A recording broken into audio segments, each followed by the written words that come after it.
I think perfectionism is often the biggest obstacle we face. Okay. By trying to be too perfect, you're setting yourself up for mistakes.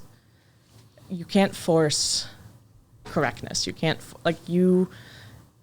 we train for so long that when we go to competition, I tell the students, rely on your training. This is what you train for.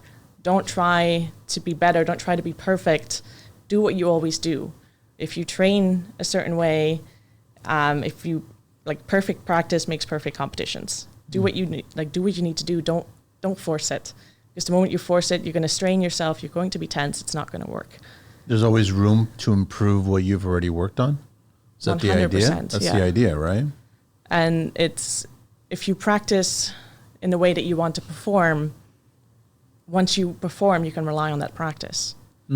Whereas when you just train, you're like, I need to do this, I need to do that. You do it with no real, little bit lackluster. When you get to a competition, that gap is going to be too big.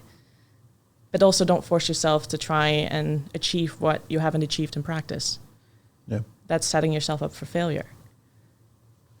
It's applicable to construction too. Yeah, but that's what I'm saying. Here's perfection. We're not striving for perfectionism. Yet, how many times do we hear the old adage, I want this to be the perfect home. I want this to be a perfect building. It doesn't exist, folks. No. We're not striving for perfection. It should just be the perfect home for you. That's right. Yeah. Based on the current conditions. Yes. Based on, the knowledge we have today. If I take that to the athlete, based on the current knowledge that Jonathan has from his training going around the course, this is going to be the best output, the best outcome. We're not trying to recreate something that hasn't yet been created.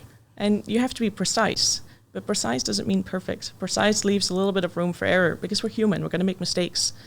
But if you rely on that training, and whether that is in a sport or in construction, you're going to have room to fix it because you know how to handle, you've been trained to do that. If you do something and you measure twice, you cut once, and you get there and you're like, oh, it's not perfect. Well, that's fine.